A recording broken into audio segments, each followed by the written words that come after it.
Welcome, welcome, welcome. I'm Pastor Todd Summer, a pastor at Faith Victory Church in Auburn, Washington, and I'm reading the Bible every single day of the year.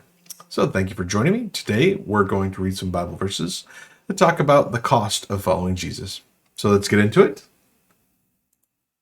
And today's verses are Matthew 8:14 through 34, Leviticus 1, Leviticus 2, and Proverbs 19. So we're started on Leviticus. It'd be super exciting. Matthew 8:14 through 34. Jesus heals many. When Jesus came into Peter's house, he saw Peter's mother-in-law lying in a bed with a fever.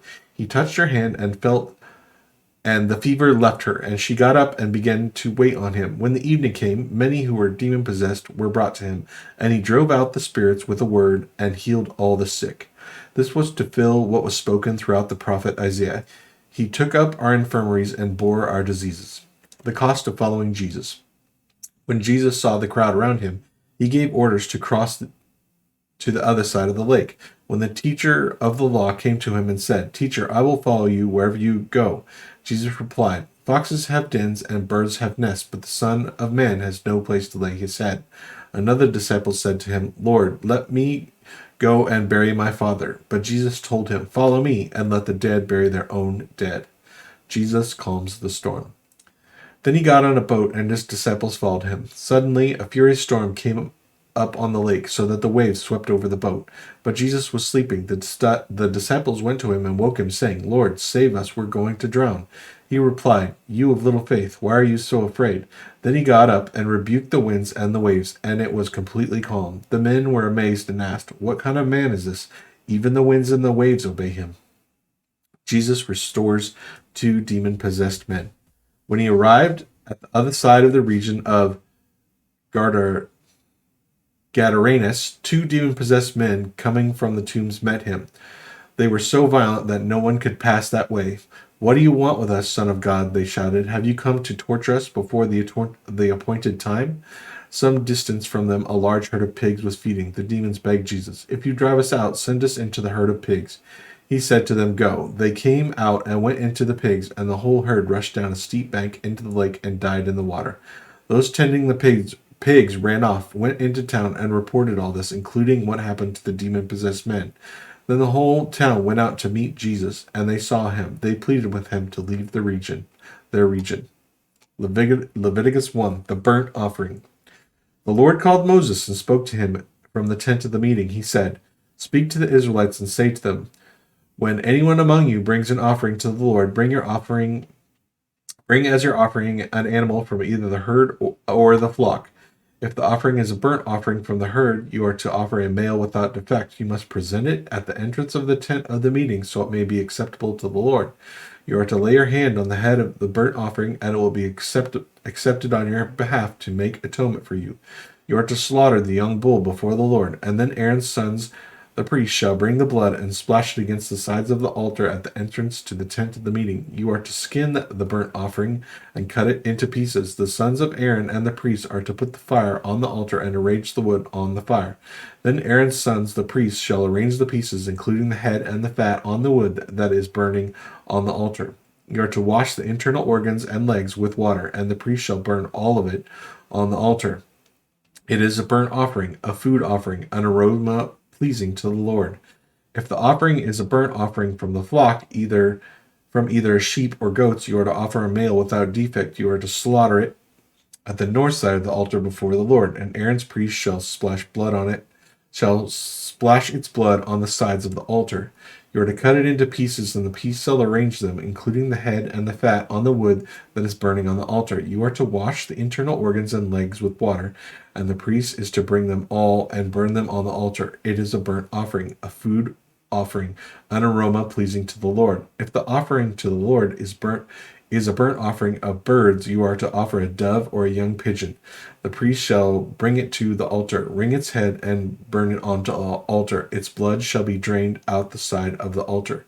He is to remove the crop and the feathers and throw them down the east of the altar where the ashes are. He shall tear it open by the wings, not dividing it completely, and then the priest shall burn it on the wood that is burning on the altar. It is a burnt offering, a food offering an aroma pleasing to the Lord.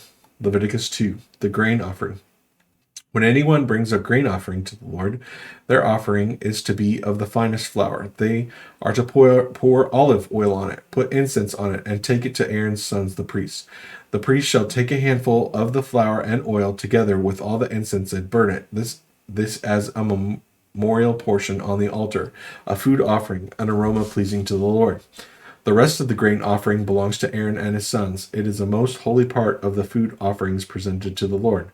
If you bring a grain offering baked in the oven, it is to consist of the finest flour, either thick loaves made without yeast and with olive oil mixed in, or thin loaves made without yeast and brushed with olive oil. If your grain offering is prepared on a griddle, it is to be made with the finest flour mixed with oil and without yeast. Crumble it and pour oil on it. It is a grain offering.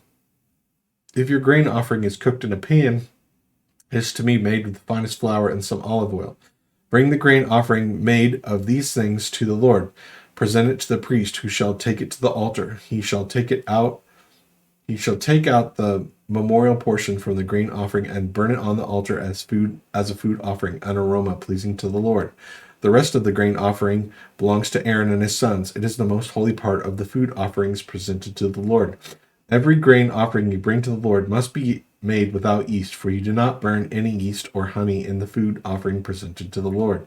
You may bring them to the Lord as an offering of the first fruits, but they are not to be offered on the altar as a pleasing aroma. Season all your grain offerings with salt. Do not leave the salt of the covenant of your God out of your grain offerings. Add salt to all your offerings. If you bring a grain offering of first fruits to the Lord, offer crushed heads of new grain roasted in the fire. Put oil and incense on it. It is a grain offering. The priest shall burn the memorial portion of the crushed grain and the oil, together with the incense, as a food offering presented to the Lord. Proverbs 19. Better the poor whose walk is blameless than a fool whose lips are perverse. Desire without knowledge is not good. How much more will hasty feet miss the way? A person's own folly leads to their ruin, yet their heart rages against the Lord. Wealth attracts many friends, but even the closest friend of the poor person deserts them. A false witness will not go unpunished, and whoever pours out lies will not go free. Many curry favor with a ruler, and everyone is a friend of the one who gives gifts. The poor are shunned by all their relatives. How much more do their friends avoid them? Though the poor pursue them with pleading, they are nowhere to be found. The one who gets wisdom loves life. The one who cherishes understanding will soon prosper. A false witness will not go unpunished, and whoever pours out lies will perish. It is not fitting for a fool to live in luxury. How much worse for a slave to rule over princes? A person's wisdom yields patience. It is one's glory to overlook an offense. A king's rage is like the roar of a lion, but his favor is like the dew on the grass. A foolish child is a father's ruin, and a quarrelsome wife is like a constant dripping of a leaky roof. Houses and wealth are inherited from the parents, but a prudent wife is from the Lord. Laziness brings on the deep sleep, and the shiftless go hungry. Whoever keeps commandments keeps their life, but whoever shows contempt for their ways will die. Whoever is kind to the poor lends to the Lord, and he will be rewarded for what they have done. Discipline your children, for in that there is hope. Do not be a willing party to their death. A hot-tempered person must pay the penalty. Rescue them, and you will have to do it again. Listen to advice and accept discipline, and at the end you'll be counted among the wise. Many are the plans in a person's heart, but it is the Lord's purpose that prevails. What a person desires is unfailing love. Better to be poor than a liar. The fear of the Lord leads to life, then one rests content, untouchable by trouble. A sluggard buries his hands in the dish. He will not bring it back to his mouth. Flog a mocker, and the simple will learn prudence. Rebuke the discerning, and they will gain knowledge. Whoever robs their father and drives out their mother is a child who brings shame and disgrace. Stop listening to instruction, my son, and you will stay away from the words of knowledge. A corrupt witness mocks at justice, and the mouth of the wicked gulps down evil. Penalties are prepared for mockers, and beatings for the backs of fools. Amen, amen. Well, thank you for joining me today. I really appreciate it. I would also really appreciate it if you would leave a like and a comment. It just encourages me. I would also be encouraged if you would subscribe to the channel. That way you can get notifications and I can continue to grow this channel. Have a great day. God bless.